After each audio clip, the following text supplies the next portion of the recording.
Price the Lord. கர்த்தருக்கே துதிகர மகிமை உண்டாவதாக. இன்றைய பரிசுத்த ஓய்வு நாளில் கூட உங்களை சந்திப்பதில் மிக்க மகிழ்ச்சி அடைகிறேன். இன்றைய நாளில் கூட கர்த்தரின் தலைப்பு என்று சொல்வதை விட கர்த்தர் எனக்கு கொடுத்த தலைப்பு இதை பற்றி தான் சொல்லணும் அப்படின்ட்டு கர்த்தர் எனக்குள்ளே ஒரு உணர்வை கொடுத்ததால் தலைப்பு வைத்திருக்கிறேன். நேசம் கொண்டேன். நேசம் கொண்டேன்னா யாரை? இந்த உலகத்தில் பாருங்கள், ஆண்கள் பெண்கள் எவ்வளோ பேர் இருக்காங்க. ஆண் பெண்ணை நேசிக்கிறான், பெண் ஆணை நேசிக்கிறான். ஆனால் உலகத்தில் அனைவரும் நேசிப்பவர் யார் என்றால் அவர்தான் இயேசு கிறிஸ்து, நம்முடைய ஆண்டவர். அவரை நேசிப்பவர்களுக்கு ஒரு குறைவும் இல்லை என்பது வசனம் சொல்கிறது. அவரை நோக்கி பின்பற்றி போகிறவனுக்கு ஒரு குறைவும் இல்லை, அவனுக்கு அனைத்தும் நிறைவானது தான் கொடுப்பார் என்று நம்முடைய வேதாகமும் சொல்கிறது. இன்றைய காலகட்டத்திலே இன்னும் கொஞ்ச நாளில் February 14 வரப்போகுது. வேலண்டைன்ஸ் டே. அன்பை பகிர்வது, அன்பை கொடுப்பது, அன்பை அறிமுகப்படுத்துவது என்று பல்வேறு சொல்லலாம். ஸோ அதுக்குள்ளே நம்ம போக வேண்டாம். ஆனால் அதை குறித்து அதை சார்ந்து சில கருத்துக்களை வேத வசனத்தின் மூலமாக பகிர்ந்து கொள்கிறேன். வசனம் சொல்கிறது, தேவன் தம்முடைய சாயலாக மனுஷனை சிருஷ்டித்தார், அவனை தேவ சாயலாக சிருஷ்டித்தார், ஆணும் பெண்ணுமாக அவர்களை சிருஷ்டித்தார். பாருங்க, நம்முடைய தேவன் உலகை படைக்கிறார்.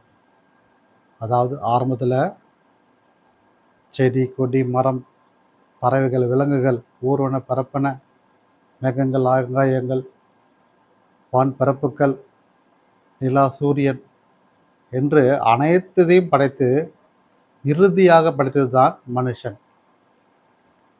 மனுஷனை மட்டும் படைக்கவில்லை, தம்முடைய சாயலாக மனுஷனை படைத்த பிறகு அவருக்கு ஒரு துணை வேண்டும். அதற்காகத்தான் அவருடைய விழாலம்பை எடுத்து, அதாவது மனுஷ விழாலம்பை எடுத்து மனுஷியை படைத்தார். அதாவது ஒரு பெண்ணை படைத்தார், துணையாக இருக்க வேண்டும் என்று தான். காரணம், தனிமையாக இருப்பது நல்லதல்ல, ஒரு துணை இருக்க வேண்டும் என்று ஆண்டவருடைய சிந்தை, அவருடைய அந்த கிருபை தான். பாருங்க, அன்றைக்கு அப்படி இருவரையும் படைத்த பிறகு நாட்கள் கடந்து சென்றது. சந்தோஷமும் ஆசீர்வாதமும் மகிழ்ச்சியும் வசந்தமும் வீசியது. அவர்கள்தான் ஆதாம் ஏவாள். எல்லாருக்கும் தெரிஞ்சிருக்கும். ஏன் சொல்கிறேன்னா, பாருங்கள், அவ்வளோ சந்தோஷமும் அன்போட தேவனுடைய வார்த்தைக்கு கீழ்ப்படி நடந்து கொண்டிருந்த அந்த வேளையிலே ஒருவன் வருகிறான். யார் அவன்? அவன்தான் சத்ரு என்கின்ற சர்ப்பம். சர்ப்பத்தின் வடிவிலே வந்து ஒரு ஆப்பிளை குடித்து அந்த பெண்ணை மயக்கி அதை சாப்பிட வைத்து அதை அவளை எடுத்துக்கொண்டு ஆதவனை சென்று கொடுத்து அவனும் சாப்பிட்டு உலகத்தின் பாவத்தின் இச்சை கண்கள் திறந்தது. அதன் பிறகு நடந்ததெல்லாம் வாழ்க்கையில் பிறப்புகள் எல்லாமே பாவத்தின் வழி தான் நடந்து கொண்டிருக்கிறது. இன்று வரையில் அதில் ஒருவர் மட்டுமே பரிசுத்தமாய் பிறந்தார். அவர்தான் நம்முடைய கர்த்தராக இயேசு கிறிஸ்து. ஏன் பிறந்தார்? அது இதில் சொல்லியிருப்பேன். பாவத்தில் பிறந்த நம்மை மீட்டெடுக்கிறதுக்கு தான். நம் பாவத்தில் விழுந்துட்டோம் இல்லையா, அதில் மீட்டெடுப்பதற்கு தான் பிறந்தார். பாருங்கள், நம்ம உலகத்தில் நாம் பிறப்பது எப்படி கடவுள் ஒரு மனுஷனையும் படைத்தாரோ, அதன் பிறகு சர்ப்பம் வந்து பாவத்தில் விழ செய்ததோ, அதே போல தான் இன்றைய சூழ்நிலையில் கூட பிறக்கின்ற அனைத்து வித குழந்தைகளும், அது ஆணாக இருந்தாலும் சரி பெண்ணாக இருந்தாலும் சரி, நன்மைக்காக தான் ஆண்டவர் படைக்கிறார். நல்லா இருக்கணும், நல்லா வளரணும், இருக்கணும், மற்றவர்களுக்கு பயனுள்ளதாக வாழ்க்கை வாழணும்னு தான் ஆண்டவர் படைக்கிறார். ஆனால் பாருங்கள், இடையில் சத்ரு உள்புகுந்து பாவத்தில் விழ செய்கிறான். இன்றைய இளம் வாலிப பிள்ளைகளுக்கு நிறைய பாவத்தின் அடிமைதனம் உள்ளது. பாருங்கள்,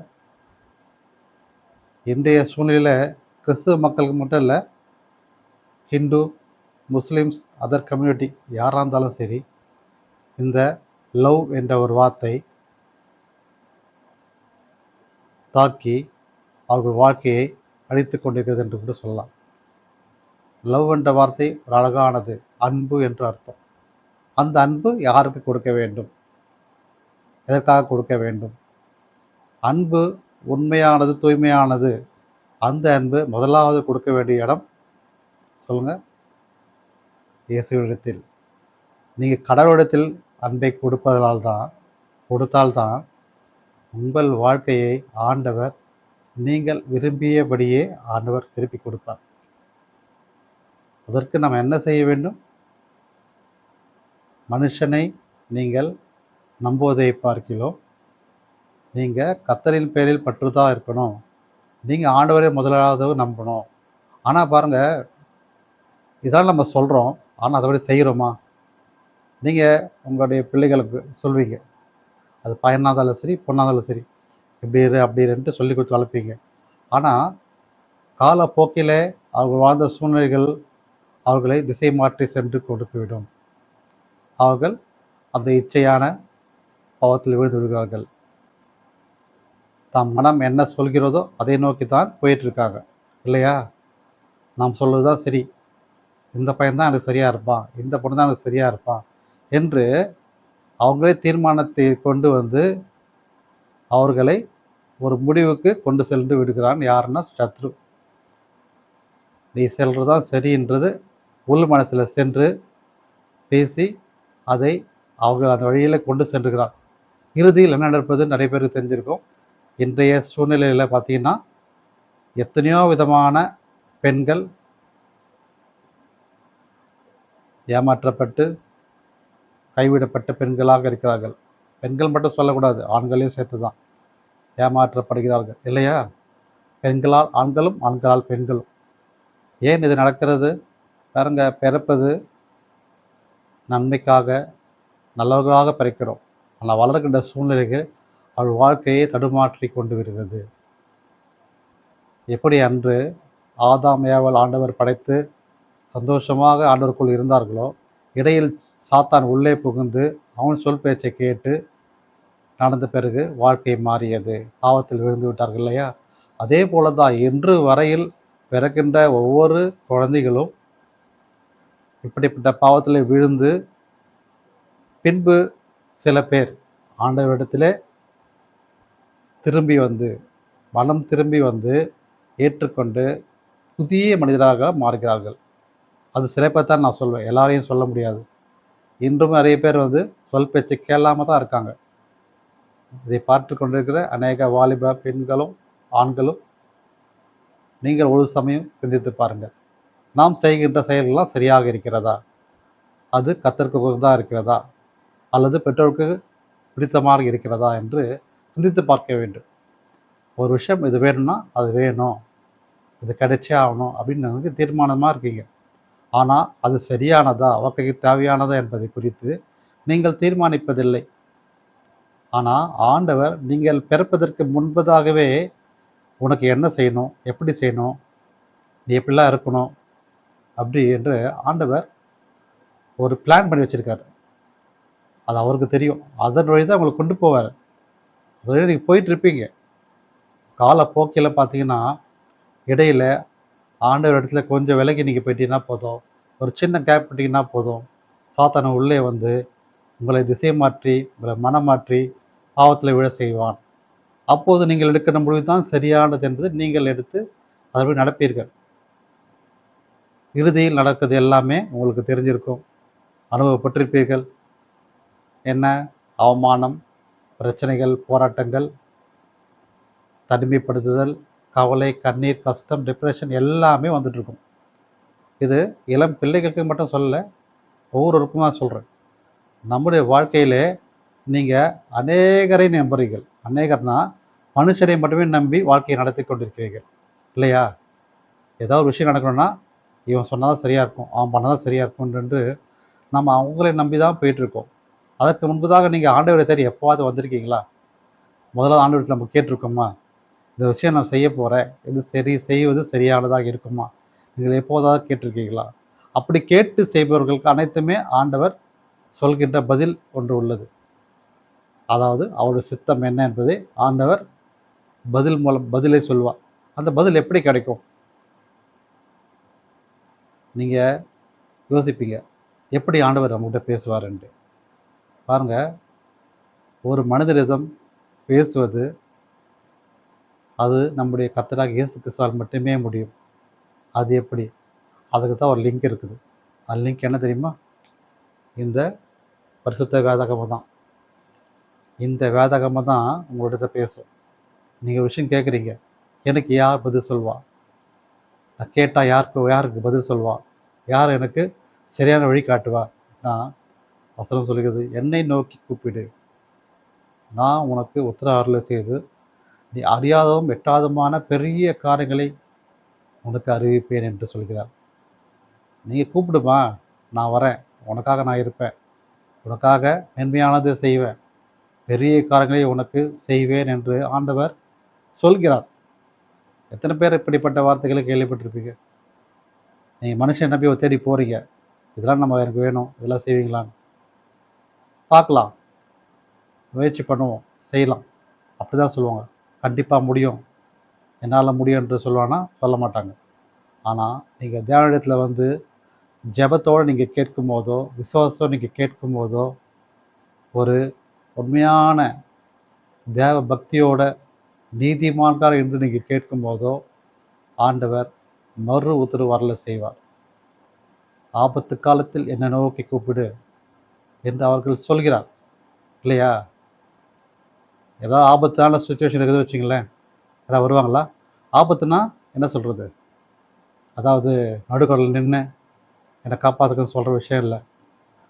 நீங்கள் சுகவீனமாக இருக்கீங்க, பலவீனமாக இருக்கீங்க, அல்லது கடலில் இருக்கீங்க, நோயின் பிடியில் சிக்கியிருக்கீங்க, அல்லது பண தேவைகள் நிறைய இருக்குது, பொருளுதவி தேவை, ஃபீஸ் கட்ட பணம் இல்லை.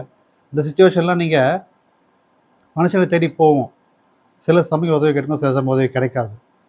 ஆனால் நீங்கள் ஆண்டவரிடத்தில் முதலாவதாக கேட்கணும், ஏசப்பா எனக்கு இதெல்லாம் தேவை இருக்குது, என் நோயெல்லாம் சுகமாகணும், குணமாகி வீட்டுக்கு போகணும். நீங்கள் கேட்டு விட்டு நீங்கள் அதை செய்யும் போதோ ஆண்டவர் அதுக்கான பதிலை கொடுப்பார். உங்கள் நோயை சுகமாக்குவார், உங்கள் கடன்களை தீர்க்க வைப்பார், உங்களுக்கு இருக்கின்ற எல்லா வித பிரச்சனைகளையும் போராட்டங்களையும் ஆண்டவர் விடுதலை கொடுப்பார். அது அவரால் மட்டுமே முடியும். பாருங்கள், அவருடைய மகிமை என்பது என்ன? அவர் மகிமை என்பது மனுஷனால் கைவிடப்பட்ட எந்த ஒரு நோயாக இருந்தாலும் சரி. சொல்கிறாங்க டாக்டர், எவ்வளோ ட்ரை பண்ணிட்டேன், என்னால் முடியல. ஆனால் கடைசியில் என்ன சொல்கிறாங்க? எல்லாம் ஆண்டவர் கையில் தான் இருக்குது சொல்கிறாங்க. நீங்கள் ஆண்டவரத்தில் முதலாவது வாங்க, ஜெபம் செய்துவிட்டு டாக்டர்கிட்ட போங்க. மனுஷனால் கூடாது, தேவனால் எல்லாம் கூடும்.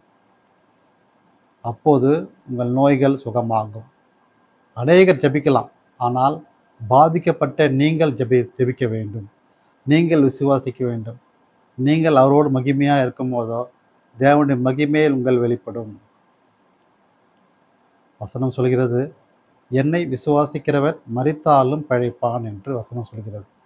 பாருங்கள், அவரை விசுவாசிக்குன்னா போதும், நீங்கள் எந்த சூழ்நிலைகள் இருந்தாலும் சரி, நீங்கள் இறந்தே போனாலும் சரி, உங்கள் மகிமை ஆண்டவர் வெளிப்படுத்தி கொண்டே இருப்பார், உங்களை பெயர்க்க வைத்து கொண்டே இருப்பார். அநேகரை நீங்கள் பார்க்கலாம், அவர் உயிரோடு இருந்த காலங்களெல்லாம் அவர் செய்த நன்மைகள் ஈவுகள் ஏராளமாக இருக்கும். அவர் இறந்த பிறகு கூட அவரை பற்றி நம்ம பேசிகிட்டே இருக்கோம் இல்லையா? அதுதான், இறந்தால் கூட அவருடைய மகிமை நம்மளை வாழ வைத்து கொண்டே இருக்கும். நாம் செய்த நன்மைகள் நம்மளை பற்றி பேசிக்கொண்டே இருப்பார்கள் மற்றவர்கள். அப்போ நம்ம உயிரோடு இருக்குன்னு தானே அர்த்தம். ஸோ அப்படி நீதிமான வாழ்க்கையை நம்ம வாழணும். இந்த உலகில் பிறந்தது எதற்காக? எதற்காக? அனைவரை ஏமாத்துறதுக்காகவா? இல்லை உதவி செய்யக்கூடாமல் இருக்கிறதுக்காகவா? இல்லை. வசனம் சொல்கிறது, உன்னை நீ நேசிப்பது போல பிறரையும் நேசி. ஆண்டவர் சொல்கிறார் இல்லையா? நீ எப்படி உன்னை நீ இப்படி இருக்கணும் அப்படி இருக்கணும் ரொம்ப ஆசைப்படுறியோ, அப்படிலாம் இப்போ நினைக்கிறியோ, அதே போல் மற்றவங்க நீ நினைக்கணும், நேசிக்கணும் என்று ஆண்டவர் சொல்கிறார்.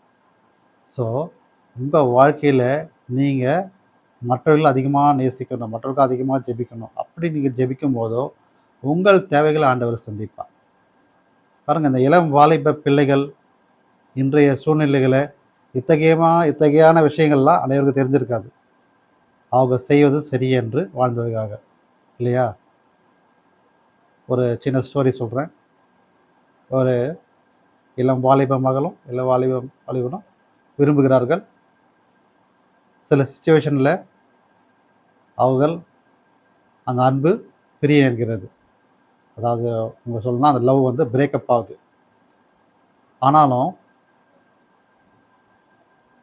அதில் ஒரு மகள் விட்டு கொடுக்க மனசில்லை. எப்படி என்னை விட்டு போகலாம் அப்படின்ட்டு ஆதங்கப்படுகிறான். பிரிந்து போன அவன் ஒன்றும் இல்லைனா இன்னொன்று இருக்குது அப்படின்னு நான் போயிடுறான். ஆனால் இவ எப்படி போகலாம், ஏதாவது பண்ணணும் அப்படின்ட்டு ஒரு குற்ற பழிவாங்கும் ஒரு எண்ணத்தோடு இருக்கிறார். எதற்காக? ஏன் இப்படிப்பட்ட வாழ்க்கை வாழ வேண்டுமா? ஆண்டவர் சில சமயங்களில் நாம் எடுக்கின்ற முடிவுகளை மாற்றக்கூடிய வல்லவர். ஏன் தெரியுமா? உங்கள் வாழ்க்கையை உயர்த்துவதற்காகத்தான், உங்கள் வாழ்க்கையை பாதுகாப்பதற்காகத்தான், உங்களுக்கு விடுதலை கொடுப்பதற்காக தான். அதை நீங்கள் புரிந்து கொள்ள வேண்டும். ஒரு விஷயம் நீங்கள் கேட்குறீங்க, ஜெபிக்கிறீங்க, அந்த விஷயம் நன்மைக்கு ஏதுவாக, அதாவது அவருக்கு சித்தமானது இருந்தால் மட்டுமே அது நடக்கும். அவர் சித்தமில்லாத எந்த ஒரு காரணம் நீங்கள் கேட்பீர்களானால் அது நடக்கலைன்னா அது அவர் சித்தமில்லைன்னு என்று அர்த்தம். ஸோ நீங்கள் அதை புரிஞ்சுக்கணும். போனவர் போனால் போகட்டும், ஆனால் உங்கள் வாழ்க்கை ஒரு பாதுகாப்பாக இருக்கும், விடுதலையாக இருக்கும். அதாவது எதை நீங்கள் எதிர்பார்த்து ஏமாற்றம் அடைகிறீர்களோ, ஆனால் வரப்போகின்ற அந்த நிறைவான பலன் இரட்டிப்பாக உங்களுக்கு கிடைக்கும். அதாவது நீங்கள் ரூ. 100 கிடைச்சா போதும்னு நினைக்கிறீங்க. ஆனால் ஆண்டவர் உங்களை கோடீஸ்வரனாக்க விரும்புகிறார். லட்சாதிபதி இல்லை, உங்களை டபுள் ட்ரிபிள் ஆக்க போகிறார். அதுதான் அவருடைய ஆசீர்வாதம். இதுதான் நமக்கு போதும் நம்ம ஒரு எண்ணத்தோட ஒரு முடிவோடு இருப்போம். ஆனால் ஆண்டவர் முடிவு அதுவும் இல்லை. உன்னை படைத்தது, உன்னை உருவாக்கினது, உன்னை உலகை காண செய்தது எதற்காகனா உன்னை உயர்த்துவதற்காகத்தான். உன்னை தலை குனிய செய்வதற்காக அல்ல, உன்னை தலை நிமிர செய்வதற்காகத்தான் ஆண்டவர் இதை செய்திருக்கிறார். சில தடைகள் வாழ்க்கையில் இருக்குது இல்லையா? அந்த தடைகள் எல்லாமே காரணம் ஆண்டவர் உங்களை தலை நிமிர செய்வதற்காகத்தான். உங்கள் எதிர்காலம் இன்னும் பிரகாசமாக இருப்பதற்காகத்தான். நீங்கள் இது கிடைச்சா போதும்னு எண்ணத்தோடு இருப்பீங்க. ஆண்டவருடைய திட்டம் என்பது வேற. உனக்கு மேலானவரை கொடுக்க போகிறார். அதற்காக நீங்கள் காத்திருக்கணும். இந்த மக்கள் கொஞ்சம் அவசரப்பட்டு இதை பண்ணணும் அதை பண்ணணுன்ட்டு சொல்லிக்கொண்டே இருப்பாள். ஸோ அது ஒரு பாவத்தின் அடையாளம். அப்படி சொல்வதாலும் செய்வதாலும் வாழ்க்கை மாறிவிடப் போவதில்லை. நாம் ஜபத்தில் வைக்கணும், இது ஏன் நடந்துச்சு. ஜபத்தில் வச்சு நம்ம செய்யும் போதோ ஆண்டவர் சொல்வது சரியே என்றது நீங்கள் உணர்ந்து கொள்ள வேண்டும். ஒரு நாள் உணர்த்து வராத. ஸோ இப்படி அநேக மக்கள் வாழ்ந்துருக்குறீங்க இல்லையா? ஒரு பையனோ ஒரு பொண்ணோ ஏமாற்றிட்டான், அந்த பொண்ணு என்னை ஏமாற்றிட்டான், ஏதாவது பண்ணணும், அவள் நல்லா இருக்கக்கூடாது, அவள் இப்படி இருக்கணும் அப்படி இருக்கணும் சாபம் கொடுக்குறோம் இல்லையா? அது பொண்ணாக இருந்தாலும் சரி, பையனாக இருந்தாலும் சரி. ஆனால் அதெல்லாம் எதற்காக? உங்கள் நன்மைக்காகத்தான். உங்கள் நன்மை, உங்கள் வாழ்க்கையின் வெளிச்சத்திற்காகத்தான். பாருங்க, வாழ்க்கையில் எத்தனையோ பிரச்சனைகள் வந்து கொண்டு தான் இருக்கிறது. சில பிரச்சனைகளை ஆண்டவர் உண்டு பண்ணுகிறார். எதற்காக? உங்களை மாற்றுவதற்காக, உங்கள் வாழ்க்கையை மாற்றுவதற்காகத்தான். உங்கள் பாவத்திலிருந்து விடுதலை கிடைப்பதற்காகத்தான். அன்றைக்கு ஆதாம் ஏவாள் எப்படி சர்ப்பத்தின் வழியாக பாவத்தில் விழுந்தார்களோ, இன்று இளம் பிள்ளைகளும் அப்படிப்பட்ட பாவத்தில் விழுந்திருக்காங்க. அதற்காகத்தான் ஆண்டவர் 2000 வருஷத்துக்கு முன்பதாகவே ஒரு மனுஷகுமாரனாக பிறந்தார். எப்படி பிறந்தார்? பரிசுத்த ஆவியோடு பரிசுத்தத்தினால் பிறந்தார். கன்னி மரியாளுடைய வயிற்றிலே பிறந்தார். ஒரு இளம் பெண்ணிடத்தில் பிறந்தார், உருவாக்கப்பட்டார். தேவனால் உருவாக்கப்பட்டவர் தான். தேவகுமாரனாய் பிறந்தார். உன்னை என்னை போல் மனுஷனாக பிறந்து திருப்பி எதுக்கு அவர் பிறக்கணும்? நீங்கள் யோசிக்கலாம். எதுக்கு பிறக்கணும்? எல்லாம் படிச்சுட்டு போயிட்டாரு, திருப்பியே வரணும்னு. ஏன்னா நம்ம பாவத்தில் இருக்கோம். எப்போ நம்ம அன்றைக்கி ஆப்பிளில் சாப்பிட்டோமோ இன்று வரைக்கும் அந்த ஆப்பிளை சாப்பிட்டு தான் இருக்கும் இல்லையா? வாழ்க்கையில் நடந்து கொண்டு தானே இருக்குது. ஸோ அப்படிப்பட்ட ஆப்பிள் என்ற பாவம் இன்றும் வந்து கொண்டு தான் இருக்குது வாழ்க்கையில். இனிமேலும் வந்து கொண்டு தான் இருக்கும். அல்லது விடுதலை கிடைக்க வேண்டும். அப்படிப்பட்ட பாவத்தின் அந்த கனியை புசிக்கக்கூடாது. நான் ஆப்பிளில் சொல்ல தப்பாக நினச்சிக்காதீங்க. இன்றைக்கு கொடுக்கப்பட்ட அந்த ஒரு இது. ஸோ ஆப்பிள் போன்ற ஒரு எக்ஸாம்பிளாக வச்சுங்க. ஸோ இன்றைக்கு பழம் சொல்கிறத விட மனுஷனே சொல்லலாம். மனிதனுக்கின்ற அந்த சாத்தான் அந்த கிரியை இன்றைக்கு அதிகமாக உள்ளது. பாருங்க, பிறப்பது நல்லவனாக பிறக்கிறான், ஆனால் வளர்வது தீமைக்காக போகிறது. இறுதியின் முடிவு என்னது? பாவத்தின் சம்பளம் மரணம். மரணத்தை நோக்கி பாதாளத்தை சென்று விடுகிறான் இல்லையா? அநேகரே பார்க்கிறோம்.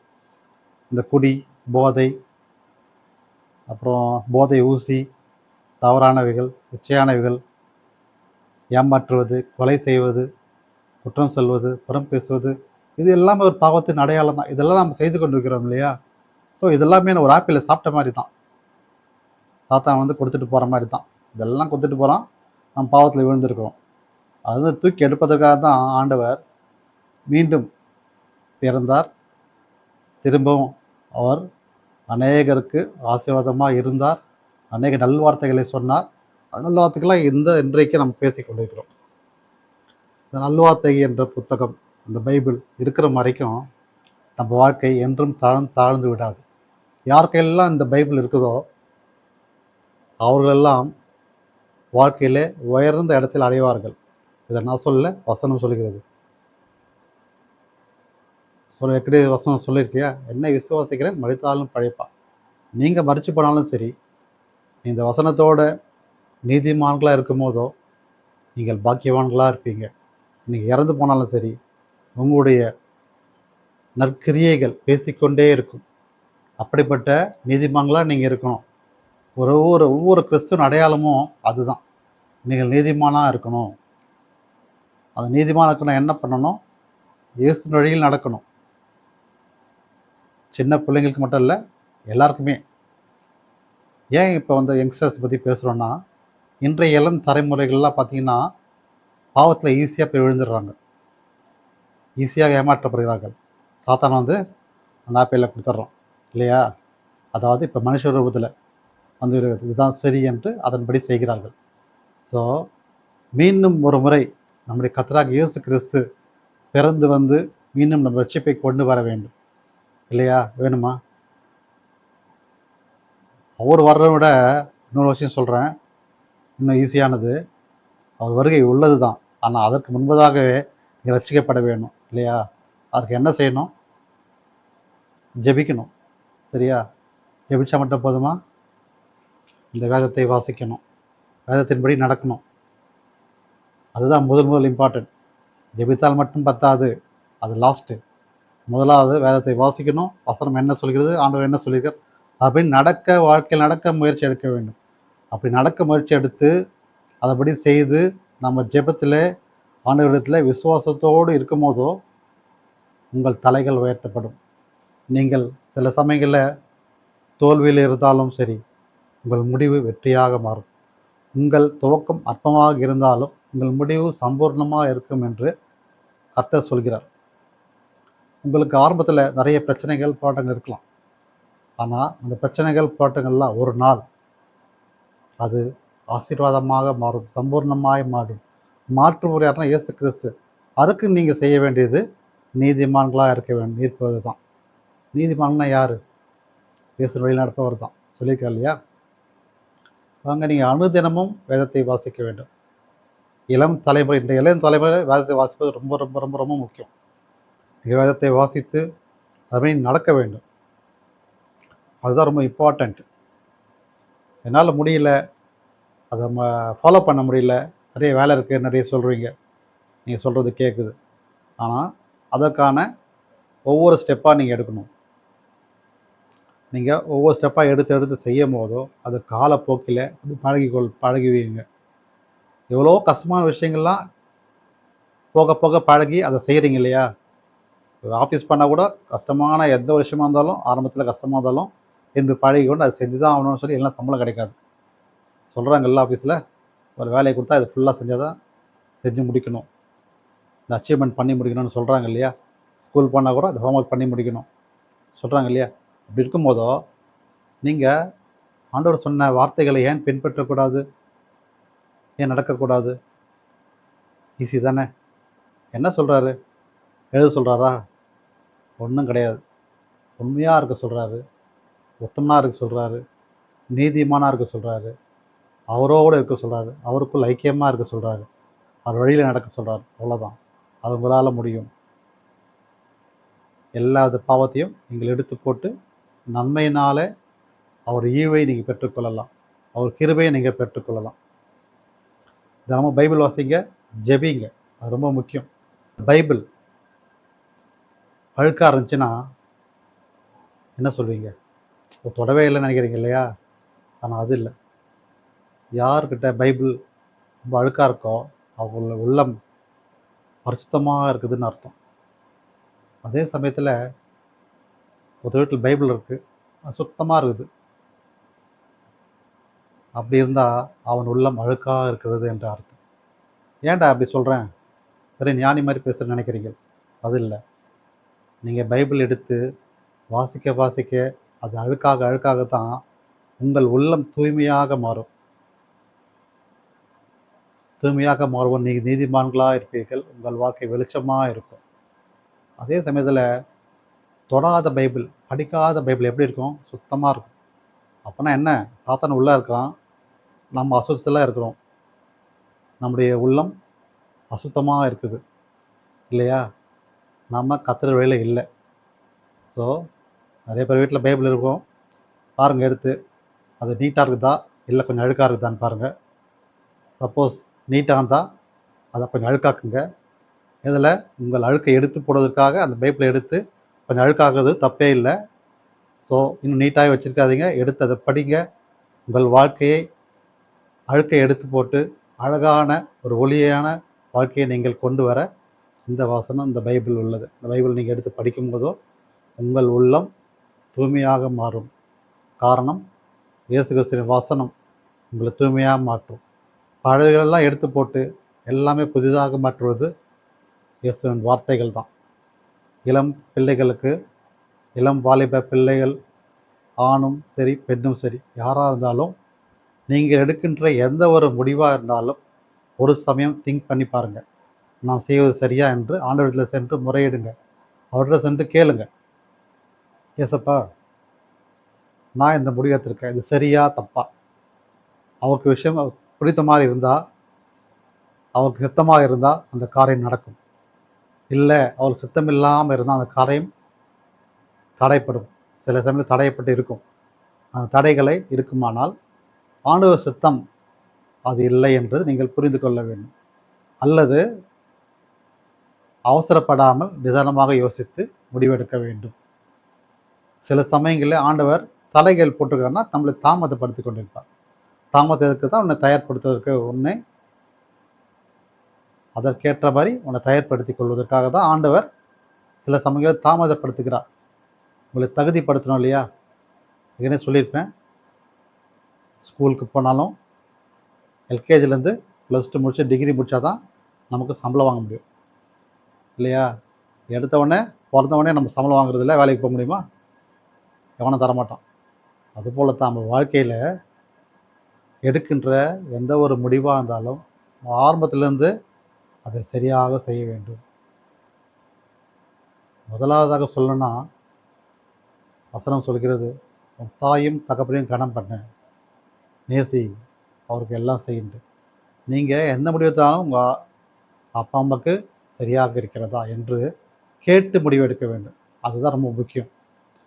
நம்ம குடும்பத்துக்கு ஏற்றதா என்று கேட்டு முடிவு எடுக்க வேண்டும். சில சமயம் ஆண்டு நன்மையான இவுகளை கொடுத்து கொண்டே இருப்பார். அதை அசட்டை பண்ணி கொண்டு இருந்தால் இறுதியான முடிவு உங்கள் வாழ்க்கையில் ஏமாற்றமே மிஞ்சும்.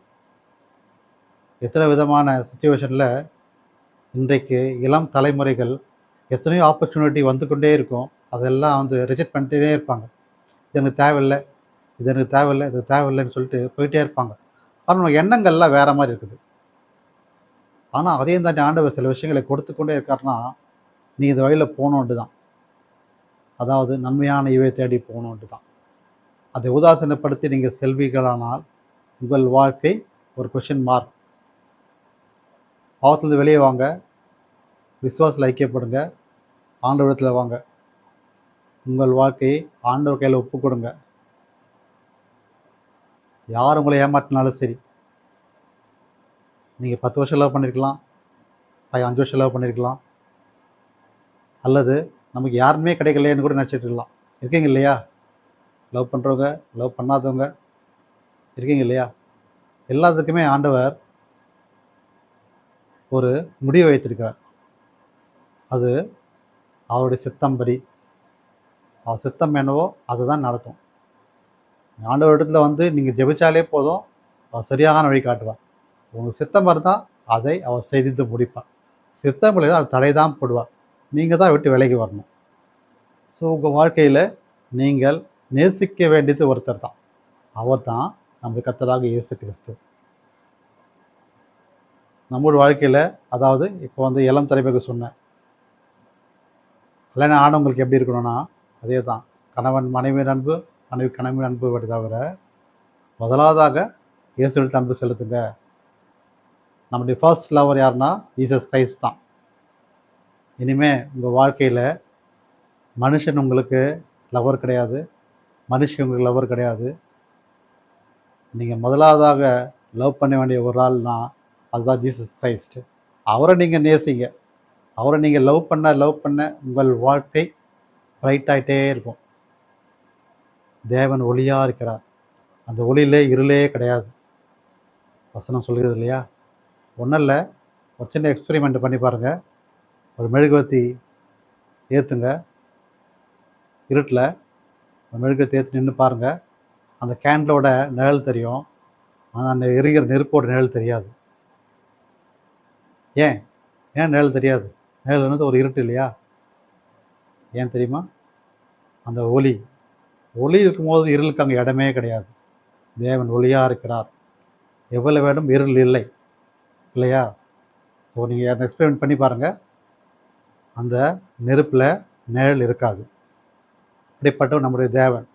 அப்படிப்பட்ட ஒளியை நாம் ஏற்றுக்கொள்ள வேண்டும். நீங்கள் தேவனை ஏற்றுக்கொண்டு வந்தால் உங்கள் வாழ்க்கை இருள் என்ற பேச்சுக்கு இடமில்லை. அதாவது பாவம் என்ற பேச்சுக்கு இடம் இல்லாமல் உங்கள் வாழ்க்கை வெளிச்சமான ஒளியாக ஆண்டவர் இருப்பார். இளம் தலைமுறைக்கு இந்த மெசேஜை டெடிகேட் பண்ணுறேன். இந்த இளம் தலைமுறையர் கடவுளை தேடி போகிறதில்ல, மனுஷன் தேடி தான் போயிட்டுருக்காங்க. அவர்களுக்காக தான் இந்த சின்ன மெசேஜ். ஏன் இதை சொல்கிறேன்னா, இந்த மாதத்தில் ஒரு ஸ்பெஷலான மாதம் சொல்லுவாங்க இல்லையா? இதை சொல்லியிருப்பேன், வேலண்டைன்ஸ் டே. ஸோ எல்லாம் அந்த லவ் எஃபெக்டில் இருப்பாங்க, லவ் வைப்பில் இருப்பாங்க. எப்படியாச்சும் இந்த பொண்ணு லவ் சொல்லணும், இந்த பையன் லவ் சொல்லணுன்ட்டு திங்க் பண்ணி பாருங்கள். நாம் செய்வது சரியா என்று. சரியானது என்றால் ஆண்டவர் சரியானதை நிறைவேற்றுவார். தவறானது என்றால் அதை விட்டு விலகி வர வேண்டும். தடை என்றால் விலகி வர வேண்டியது ஆண்டவருடைய சித்தமாக இருக்கிறது. நீங்கள் செய்ய வேண்டியது ஆண்டவரை நோக்கி வாங்க. ஒரு முடிவு எடுக்கிறதுக்கு முன்பதாக நீங்கள் ஆண்டவரத்தில் ஜெபம் செய்து விட்டு வாங்க. அவர் பதிலை சொல்வார். ஏனென்றால் அவர் உங்களோடு என்றுமே இருப்பவர். நேசிப்பவர் அனைவரும் உங்களை விட்டு செல்லலாம். ஆனால் அவர் மேல் நம்பிக்கை வைக்கின்ற யாராக இருந்தாலும் அவர் விட்டு விலகவே மாட்டார். வசனம் சொல்கிறது, நான் உன்னை விட்டு விலகுவதும் இல்லை, உன்னை கைவிடுவதும் இல்லை. மனுஷன் விட்டு போயிடுவான், ஆனால் ஆண்டவர் விலகவும் மாட்டான், கைவிடவும் மாட்டான். எதுவரை? மரணம் பரியந்த வரை. அவருக்கு நீங்கள் உண்மையாக இருந்தீங்கன்னா அவங்க கைவிடாத தேவனாக இருப்பார். என்னை நோக்கி கூப்பிடு, அவன் உத்தரவருளை செய்வேன் என்று ஆண்டவர் சொல்கிறார். தேவனால் எல்லாம் கூடும் இல்லையா? நீங்கள் அவரை நோக்கி வந்து ஜெபம் செய்யுங்க, விசுவாசிங்க, ஐக்கியப்படுங்க. குறிப்பாக வாலிப பிள்ளைகள் தேவனுடைய வார்த்தையை கீழ்ப்படிந்து தேவனோடு ஐக்கியப்பட்டு உடன்பட்டு உங்கள் வாழ்க்கையில் அர்ப்பணித்து நீங்கள் வாழ்ந்தால் உங்களுக்கென்று ஏற்ற துணை ஆண்டவர் கொடுப்பார். ஏற்ற காலத்திலே ஆண்டவர் நிறைவேற்றுவார். அதற்காக நீங்கள் பொறுமையாக காத்திருக்கணும். அவசரப்பட்டு எந்த முடிவு எடுக்காமல் நாம் செய்வது தான் சரி என்று இருக்காமல் நீங்கள் தேவனோட ஐக்கியத்திலே வளரணும், ஐக்கியத்திலே இருக்கணும். ஒரு விஷயங்கள் சொன்னது எல்லாமே உங்களுக்காக தான். ஸோ இந்த வாழ்க்கை, நம்முடைய பிறப்பு எல்லாமே தேவனுடைய மகிமைக்காக தான். நான் பிறந்தது பாவத்தில் விழுந்து விடுவதற்காக இல்லை, நீதிமான்களாக இருப்பதற்காக தான். ஸோ நீங்கள் நீதிமான்களாக இருக்கணும், ஆசீர்வாதமாக இருக்கணும். ஸோ உங்கள் முடிவு சரியானதாக இருக்கும். அதற்கு நீங்கள் இயேசு கிறிஸ்துவை ஃபாலோ பண்ணணும். எத்தனையோ லைக் பண்ணுறீங்க, எத்தனை பேரை ஃபாலோ பண்ணுறீங்க? ஒரு தடவை நீங்கள் இயேசு கிறிஸ்துவை ஃபாலோ பண்ணுங்கள், லைக் பண்ணுங்கள், அவர் வார்த்தையை நீங்கள் ஷேர் பண்ணுங்கள். உங்கள் வாழ்க்கை ஹை லெவலில் வரும். சப்ஸ்கிரைப்ஸ் 10 மில்லியன் 5 மில்லியன் சொல்கிறாங்க இல்லையா, மில்லியன் கணக்கில் கணக்கே இல்லாத ஆசீர்வாதத்தை ஆண்டவர் கொடுப்பார். சப்ஸ்கிரைப் பதிலாக மாற்றிருக்க ஆசீர்வாதம்ன்ட்டு. ஸோ கணக்கில்லாத ஆசீர்வாதங்கள் ஆண்டவர் கொடுப்பார். ஸோ நீங்கள் செய்ய வேண்டியது, ஆண்டவரிடத்துக்கு இயேசு கிறிஸ்துக்கு ஒரு லைக்கு, ஒரு கமெண்ட் பண்ணுங்கள். அதாவது ஜெபம், அந்த கமெண்ட்னு ஜெபம். நீங்கள் ஜெபம் பண்ணுங்கள். லைக்ன்றது நீங்கள் அவரை நேசிங்க, ஜெபம் பண்ணுங்கள். தேவனுடைய வார்த்தைகளே மற்றவர்களுக்கு ஷேர் பண்ணுங்கள். உங்களுக்கு சப்ஸ்கிரைப் என்ற அந்த ஆசீர்வாதம் நிறைவாக கிடைக்கும், அதிகமாக கிடைக்கும். மில்லியன் கணக்கில் இல்லாத எண்ணிலடங்காக ஆசீர்வாதங்கள் ஆண்டவர்கள் கொடுப்பாராக. இரட்டிப்பான நன்மை உங்களுக்கு வந்து சேரும்.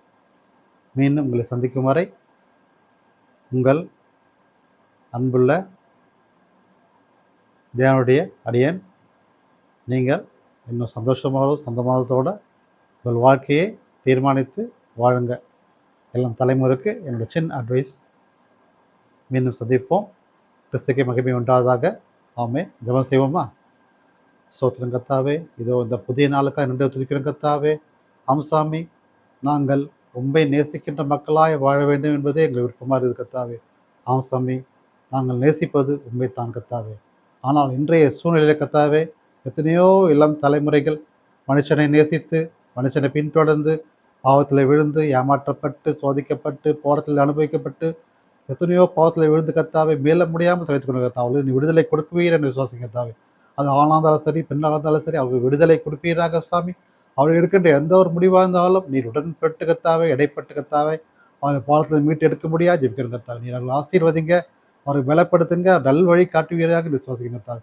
இந்த செய்தியை கேட்டுக்கொண்டு எத்தனையோ வாலிப பிள்ளைகளுக்காக ஜெபிக்கிற கர்த்தாவே, பாவத்திலிருந்து விடுதலை கிடைக்க வேண்டும், விடுதலை பெற்றுக்கொள்ள வேண்டும் என்று விசுவாசிங்க கர்த்தாவே. நீங்கள் விடுதலை கொடுப்பீர் விசுவாசிக்கிறோம் சாமி.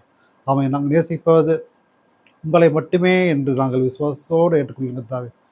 சாமி, மனுஷனை நாங்கள் நேசிக்கலாம், ஆனால் அது நிரந்தரம் அல்ல. என்னுடைய இயேசு கிறிஸ்து நான் உண்மை நேசிக்கும் போதோ அதுவே எங்கள் வாழ்க்கை நிரந்தரமான ஒளியாக இருக்கும் என்று விசுவாசிக்கிற கர்த்தாவே. அப்படிப்பட்ட ஒரு நேசத்தை, பாசத்தை அவர்கள் ஏற்றுக்கொண்டு உண்மை தேடி வருகின்ற மக்களாய் இருக்கும்படியாக சாமி, உம்முடைய கிருபையை, உம்முடைய வல்லமையும், உம்முடைய மகிமையும் அவர்கள் வெளிப்படுத்தும் கர்த்தாவே. சாமி, பாவத்தில் விழுந்திருக்கின்ற எத்தனையோ வாலிப பிள்ளைகளும் வாலிப பிள்ளைமார்களுக்காக ஜெபிக்கிற கர்த்தாவே, அவர்களை நீ கை தூக்கி எடுத்து மீட்டெடுத்து கர்த்தாவே, நல்வழிப்படுத்துங்க, நேர்வழியை காட்டுங்க, அது வாழ்க்கையை செவ்வாய்ப்படுத்துங்க கர்த்தாவே. எல்லா கொடநாள் வழிகளையும் எடுத்து போட்டு செவ்வையான பதவியை உருவாக்கும் கர்த்தாவே. அவர்கள் பாவத்திலிருந்து இருளிலிருந்து தூக்கி எடுத்து கர்த்தாவே, புதிய மனிதராக மாற்றும் கர்த்தாவே. அவர்கள் எல்லாம் ஒழித்து பண்ணி எல்லாம் புதிதான இந்த வாக்கத்தின்படி கர்த்தாவே, அது வாழ்க்கையை புதிதாக மாற்றுகிறார்கள் சாமி. இந்த செய்தி அவர்களுக்கு ஒரு மாற்றத்தை கொடுக்கும்படியாக ஜெபிக்கிறேன் கர்த்தாவே. ஆசீர்வாதங்க, தொடர்ந்து பலப்படுத்துங்க, உமது மகிமை காணும்படியாக, உமது கிருபை காணும்படியாக ஒவ்வொரு பிள்ளைகளுக்காக ஜெபிக்கிறேங்க சாமி. ஆசீர்வாதங்க, வாழ்க்கையில் எடுக்கின்ற எந்த ஒரு முடிவும் உண்மை கேட்டு எடுக்க முடியாய், உங்கள் விசுவாசம் எடுக்க முடியாய், உங்கள் ஜெபத்தில் எடுக்க முடியாது ஜெபிக்கிறேன் கர்த்தாவே. பாவத்தில் விழுந்திருக்கிறதுக்காக விடுதலை கொடுப்பீர்னு விசுவாசிக்கிறேன் கர்த்தாவே. சாமி, நீரே எங்கள் வெளிச்சமாக இருக்கிறீர், நீரே எங்களுக்கு ஒரு வழிகாட்டியாக இருக்கிறீர் கர்த்தாவே. அந்த வழியிலே நாங்கள் நடந்து கர்த்தாவே, இருள் என்ற பாவத்தில் விலகி கர்த்தாவே, வெளிச்சத்தின் பிள்ளையாய் வந்து இறுதியில் உங்களுடைய சமூகத்தில் வந்து சேரும்படியாக, உங்கள் பரலோகத்தில் சென்று அடையும்படியான ஒரு வாழ்க்கை எங்கள் கொடுப்பேன் என்று விசுவாசிக்கிறேன் கர்த்தாவே. ஆசீர்வாதங்க, வழிநடத்துங்க. இந்த செய்தியை கேட்டுக்கொண்டு ஒவ்வொரு பிள்ளைகளுக்காகவும் ஒவ்வொரு குடும்பத்திற்காகவும் நன்றியோடு துதிக்கிறேன் கர்த்தாவே. உங்களை ஆசீர்வாதங்க, வழிநடத்துங்க, பலப்படுத்துங்க. மீட்பர் இயேசு கிறிஸ்து மூலமே எனக்கு நல்ல பிதாவே. ஆமென். என் ஆத்துமாவே கர்த்தரை ஸ்தோத்திரி, எம்பொருள் பரிசுத்த நாமத்தை ஸ்தோத்திரி. என் ஆத்மாவே கர்த்தரை ஸ்தோத்திரி. கர்த்தர் செய்த சகல உபகாரங்களையும் மறவாதே. ஆமென். Praise the Lord. கர்த்தருக்கு துதி உண்டாவதாக. நீங்கள் லவ் பண்ணுங்க. யார? இயேசு கிறிஸ்துவ. நேசம் கொண்டேன் என்றது யாருன்னா, நான் நேசிப்பது என்னுடைய ஜீசஸ் மட்டும்தான். அதுக்கப்புறம் தான் என்னுடைய குடும்பம். இயேசுவை நீங்கள் முதல் இடத்துல கொடுங்க, அவர் உங்கள் முதல் இடத்துல வைப்பார்.